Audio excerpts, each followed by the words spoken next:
Hello, everyone, and welcome to Inside Healthcare. In September, a gunman killed several people, including himself, during a shooting rampage at a Minneapolis business.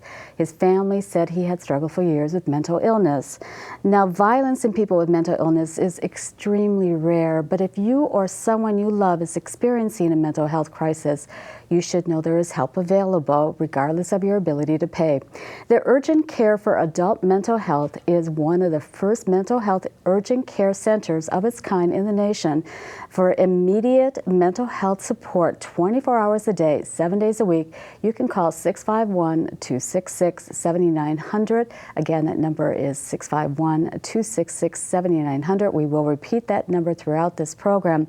Crisis line staff might recommend a visit to the Urgent Care for Adult Mental Health or connect you with a mobile crisis team in your community. To tell us all about this unique life-saving program, we're very pleased to be joined by Adrienne, and the last name is Prehatney, and also she is a peer specialist with the Adult Mental Health Urgent Care Center. And then we also are joined by Roger Meyer, and he is the program director of the Mental Health Crisis Alliance. Yep. Thank you both for joining us. We really appreciate it. Adrienne, as we mentioned, it's extremely rare for someone with mental illness to have violence, but there are lots of people suffering from mental health illness, and they have crisis. So what kinds of services do you offer at the program at the center there? I think that with mental health challenges, like you said, it's very rare that there's violence, and I think that the sensationalism of the media increases the stigma of mental health challenges. I just wanted to get that out there. But the services that we provide at the Adult Mental Health Urgent Care are, we do the 24-hour, 7-day-a-week phone line, crisis phone line, which you put up there. We do the mobile outreach, where we go out and assess clients for danger and safety, and if need be that they need to go to the hospital, we'll put them on a transportation hold. We do walk-ins, where people come in and get assessed for their mental health, and I'll go into that in more detail in just a little bit. And we have walk-in hours 7 days a week. During the week, it's 8:30 in the morning till 8:30 at night, and on the weekends, it's 11 to 3. And where is it located? It's at 402 University Avenue East in St. Paul. And we sort of that Midway area then? It's down actually by Regions Hospital. Okay. It's a few blocks east of Regions Hospital. We also have crisis stabilization, which is a service for 2 to 4 weeks where people can get connected to resources, short-term therapy, and we also do, we do crisis psychiatry, gap psychiatry. If people have an appointment in the community that's a few months out, we will gap them with our psychiatrists for 1 to 3 months, and we connect people to resources in the community as well. Well, we'll get into a little bit more about the services and program. Roger, this was something that the Mental Health Crisis Alliance funds this program. Right. Can you tell us about the Mental Health Alliance program, and then also why do we need a program like this? Great. Well, the Mental Health Crisis Alliance has been around for 10 years, and the urgent care is our most visible outcome of our efforts together. We're a public-private partnership, so we have the East Metro counties, which is Ramsey, Dakota, and Washington. We have the East Metro hospitals and care systems, which is Health East, Health Partners, and Allina. And we have payers, so we have insurance companies on, Blue Cross Blue Shield, UCare, Medica, and Health Partners. And we have consumers. We have representatives from the Mental Health Association of Minnesota, from NAMI, and from the Consumer Survivor Network, and we have the state-operated services. So it's a really broad partnership. And it sounds like primarily East Metro. Yep, we're all East Metro cities. focused. That urgent care is a great model. We hope other people replicate it. Right now it's serving Ramsey, Dakota, and Washington County adults. So it's not a children's service either. And again, why do we need a program like this? I mean, can't someone just call 911 and go to the Yeah, emergency so department? that's what a lot of this is about, the right care at the right time. That's 10 years ago, the Alliance started with this idea that people were going to the emergency room, waiting 8, 10, 12, 24 hours to be assessed for their mental health needs. And then if they did have a need for a hospitalization, often being sent into greater Minnesota, even Canada, the Dakotas for care. Really? Yep. And so That's this group, so surprising. yeah, this group came together and said that's not the care system we want to have. And so they started working, and the model that came wasn't to add hospital beds, it was to add the right care at the right time. So by getting people access to urgent care, we can keep them out of the emergency rooms and therefore keep them out of the inpatient units by making sure we meet their needs, I guess, farther upstream.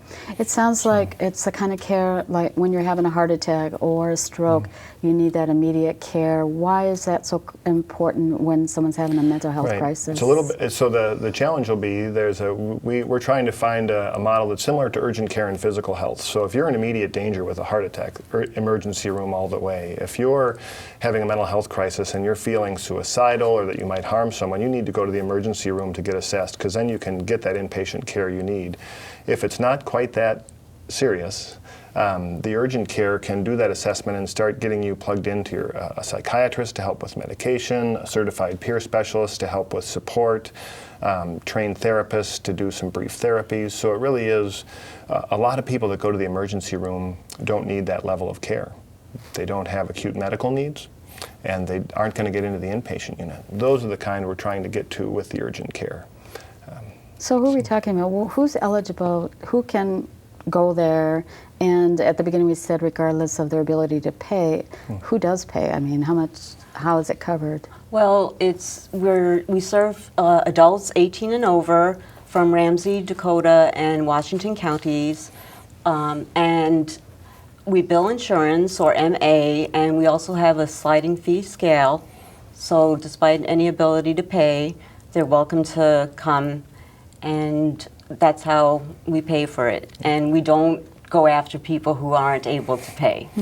I would just add that we're trying to build it like a medical model, just like you would a primary care clinic where we bill for the services we offer. Unfortunately, a lot of times in mental health, that billing isn't adequate to cover costs. So that's where the Alliance, through this partnership, has raised about $500,000 a year for this year and next year to help offset the costs that we can't cover through billing. And that's what allows us to serve people that don't have insurance, and to make sure that when you walk in that door, that should be the last thing you have to worry about. Yeah, and that's the other vision for the Alliance is a lot of these mental health services in the past have been county-based, or health insurance company-based.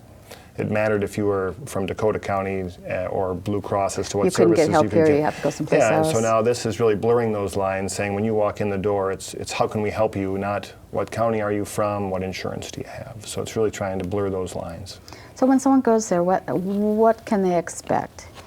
They can expect, if they come for a walk-in, they can expect to see a crisis worker, and they will get a mental health assessment from the crisis worker. And then if they need psychiatry, they will get an appointment, and usually we're between 2 to 5 days out for a psychiatry appointment. So we don't have same-day psychiatry.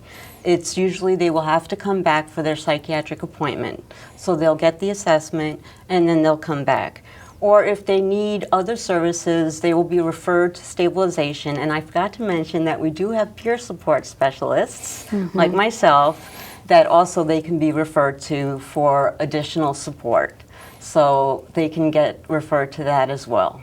So what exactly is a peer specialist? A peer support specialist is somebody that has a mental health challenge that's in recovery from that.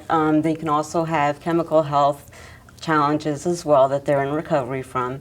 And we add a different kind of dimension to the support because we've kind of been there, done that. We've been in the system, we understand it. So we come from a different angle to add the support and help people with their coping strategies and with their recovery. And the whole adult mental health urgent care is very recovery focused, but we're able to add that additional piece to the person's recovery. And we go through a 10-day intensive training to be certified by the state, and that's where we come from. So we're all certified.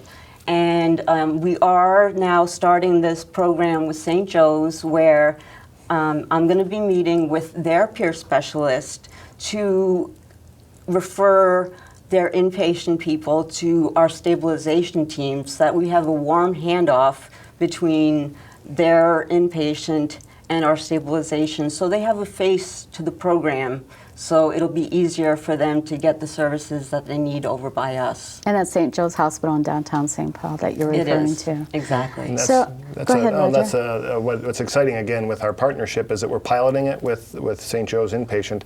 As we see how it works and what doesn't, we'll also be rolling it out to regions and to United, so that eventually, if you're in the East Metro and you're in an inpatient unit, we'll have that warm handoff to community care. Out from the inpatient unit into the community with certified peer specialists. So. And I think what I've read is that people with mental health crisis, they're all walks of life, all demographics, all income levels. I mean, it really affects everybody. It does. It does. And I think that having a certified peer specialist offers that hope that you can and you do, people do recover from mental health challenges. And it is possible, because so many times people are told, you can't, you won't, it's not possible. Really? Yes, and to be able to say, it is possible, you can and you will, I think offers so much hope to people. And to see it happening is just crucial. Wow, that's got to be satisfying for you to work with someone to see that happen as It well. is. It's very rewarding. Roger, final comments about the program, about the Mental Health Alliance? Yeah, I mean, the urgent care is what we're focused on right now, and we continue to raise funds for it. But what I think is exciting about the Mental Health Crisis Alliance is these partnerships we have that we didn't have 10 years ago. Our hospitals are talking to one another, our counties are talking to one another, we're sharing resources. So we're going to continue to do that in other areas around mental health crisis. We'll just start working this year on working with InReach into each of the hospitals for people that are frequent users of the emergency room for mental health crises. We're going to do some targeted case management care coordination with them to try and get that to reduce. It's just an exciting an opportunity, and the one thing that we're really the basis for all that we do is our services are better for the consumer because they're getting the services earlier and avoiding higher levels of care, but it's also much better for the system because a trip to the urgent care costs far less than a trip to the emergency room or an inpatient unit. So it's really, we found a spot where if we do it well, it's a win-win. It's better for the consumer and it's better for the system. So. It's surprising to me that it's the first of its kind in the country in one way, but in another way, knowing Minnesota, it doesn't surprise me that we're a leader in this area. Yeah, so. we really are looked at and respected for our at state level, the mental health legislation we pass, and at the local level, all the collaboration that happens. And again, at the top of the show, we did talk about a 24-hour crisis phone line that you can call. Again, that number is 651-266-7900. And if you or someone you love has a mental health crisis, call that number. It's open 24 hours a day, 7 days a week. Someone there can help you. 651-266-7900. And Roger, where can our viewers get more information about this? We have a website that's www.mentalhealthcrisisalliance.org, and right now that has all the information that we just talked about today, the services, it has the hours, it has our location and a map on how to get there. It also has, for people from other counties in the metro area, it has their crisis phone numbers, so if you're outside of the East Metro and you want to call, you can get directly connected to your own county's crisis team. So that's a great resource, and that gets updated as our services get expanded or changed or hours change. That's where people could look. Sounds great. And Adrienne, again, the key is that there is hope for recovery. Absolutely. Well, really appreciate you both being with us today. Thank you, and good luck with the program. It sounds wonderful. So thank you so much. Still ahead, what you might be able to do to reduce your risk of depression and anxiety with maybe something that you'll find at the grocery store. So stay with us, everyone.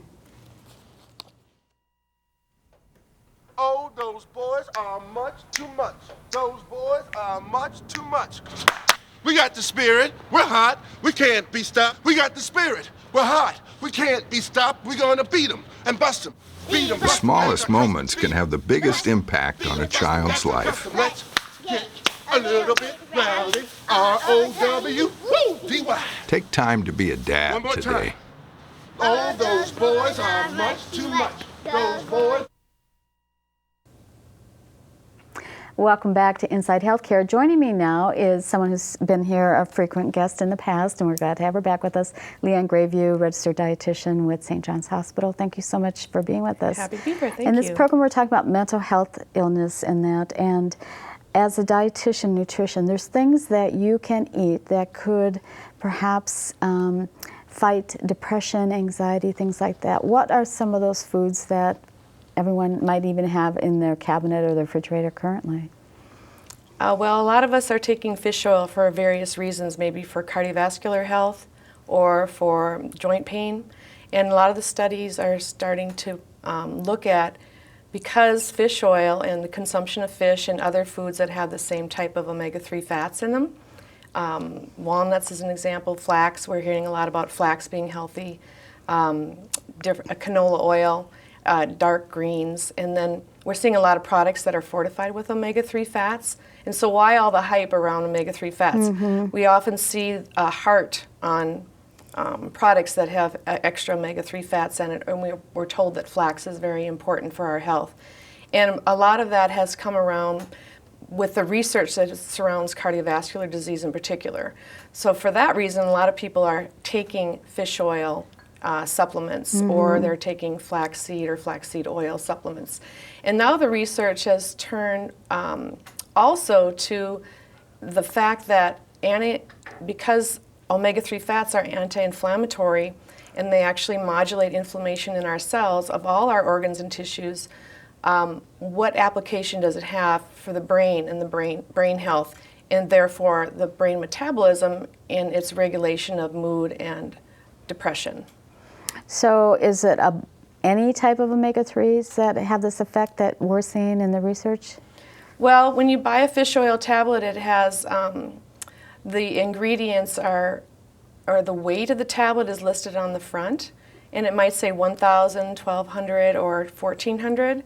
That's just the weight of the tablet. And the actual omega-3 fats that actually actively modulate inflammation are the hard to pronounce EPA and DHA. I won't attempt to tell you what that means in the long chemical term. But what you want to do when you look at fish oil, and I have an example here for the camera, if you look at the back of the label, you're looking for the actual omega-3 fats, which are, you take and add up the EPA and the DHA. That's the actual active, metabolic active omega-3 fats that's in the product. When you buy a product that has added omega, it's not very huge quantity, and that's why a lot of people do turn to fish oil to get a certain amount on a daily basis, so they're getting a consistent intake of the fish oil.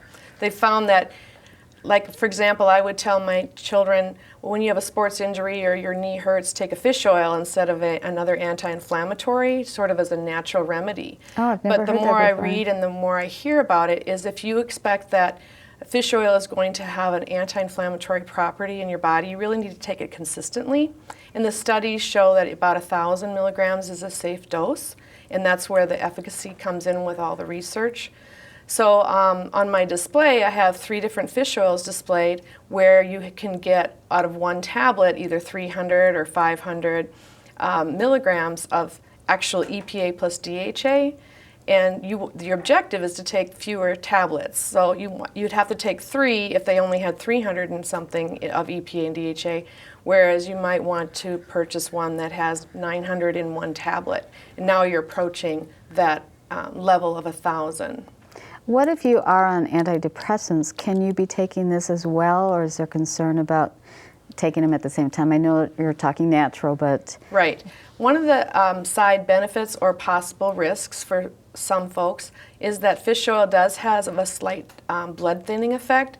So for example, if you're told you're going to go into surgery and the doctors say stop taking Tylenol and Advil and other anti-inflammatory drugs, fish oil would be something you'd want to discontinue before you have a surgery, even a dental surgery.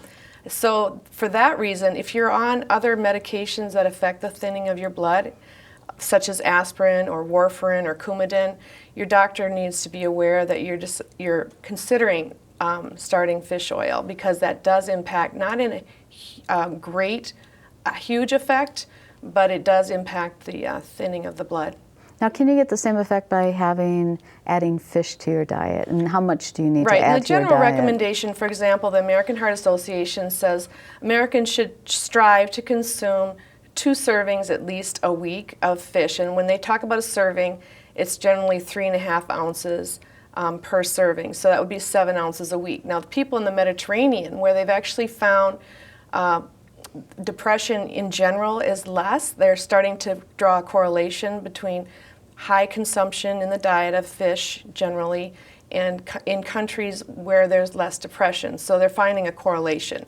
Now, the Mediterraneans consume 17 ounces of fish a week on average. So that would be what would that be? What type of fish? Yeah, what type of fish? The type of fish is what omega-3 fatty acids are derived from algae and plankton. So it makes sense then that as the deep water fish grow slowly, and the larger fish that particularly that have oil in their tissues and have more fat stores because they dwell in the deep waters, that's the type of fish that actually develop omega-3 fats over time in their tissue. So that's the oilier fish. So you're not really going to get omega-3 fats from the walleye or trout that you pull out of a Minnesota lake.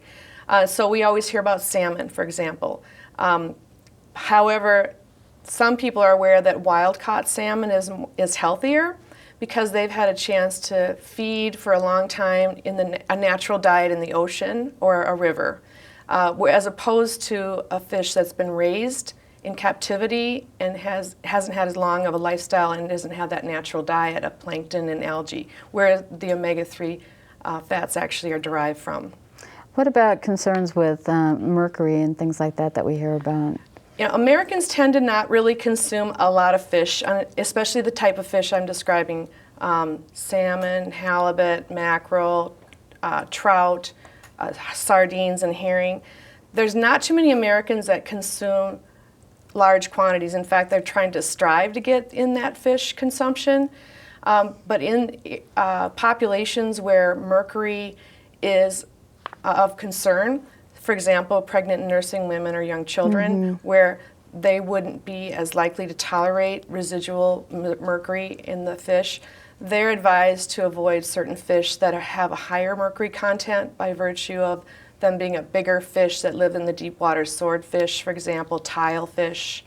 There's some listed out on your TV screen about the ones that they typically should avoid. And then you might hear when you're pregnant that you shouldn't eat too much tuna. Tuna is good, and it helps in fact, they're giving fish oil to women for fetal brain development. But the fish oil in the supplement form, the mercury has been removed. So they're cautioned from consuming too much tuna, particularly the larger tuna, which is the albacore tuna, which would have higher levels of mercury, and then limit that to 6 ounces a week. But then you can have other lighter forms of fish, such as the ones I named, halibut and shrimp and sardines and herring and those type of fishes, about 12 ounces a week. But most Americans don't really consume that much, so it isn't that huge of a concern. When you were talking about the Mediterranean folks, they also have a higher diet in fruits and fresh fruits and vegetables and whole grains.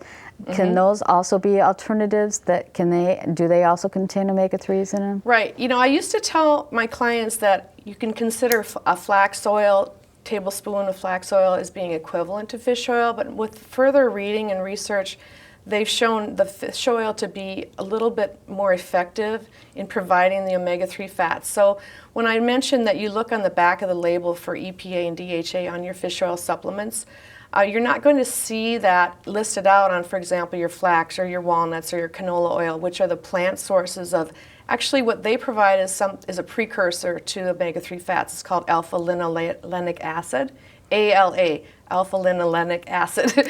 And they actually convert into the omega-3 fats in your body, but your body requires that as a starting structure in order to create the omega-3 fats.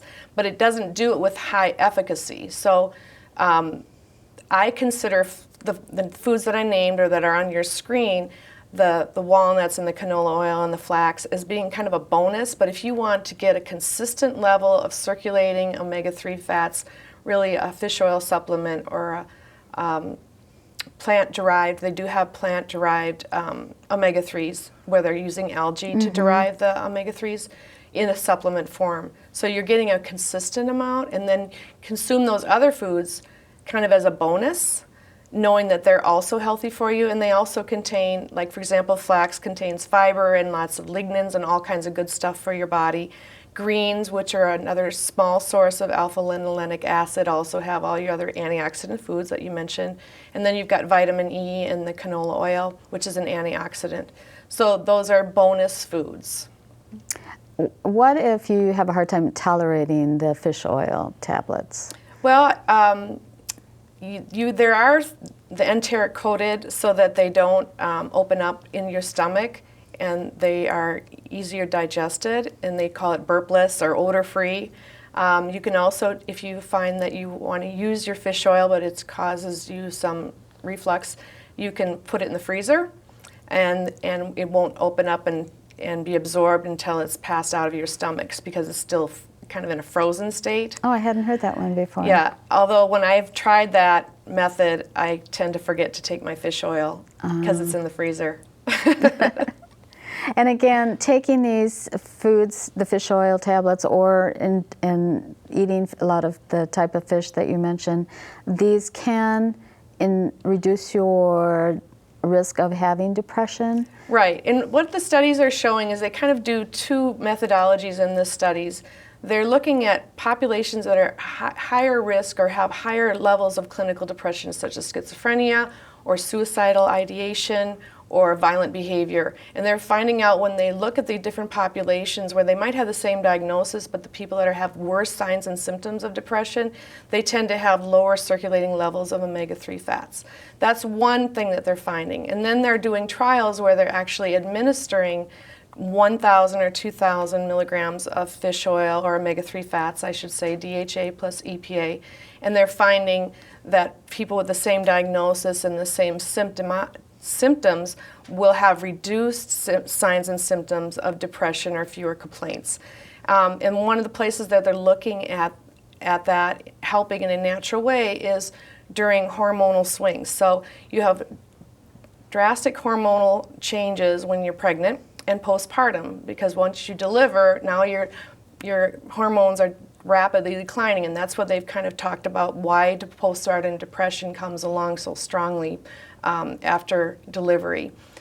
And they're saying that if you consume fish oil, and by the way, a lot of women are taken off their antidepressants during pregnancy because they don't know how it would affect the baby. So there's a huge class of antidepressants that you can't take when you're pregnant. So fish oil would be a complementary therapy to kind of help smooth out those hormonal changes that might trigger anxiety or depression. Well, all great information as always. Thank you for being with us, Leanne Grayview, Thank registered you. dietitian with St. John's Hospital. We appreciate it. Thank you so much. Thanks very much. And we'd like to thank you for joining us. We hope you'll join us next time on Inside Healthcare. We'll see you then, everyone. Thanks. For more information, visit stjohnshospital-mn.org or call 651-326-7800.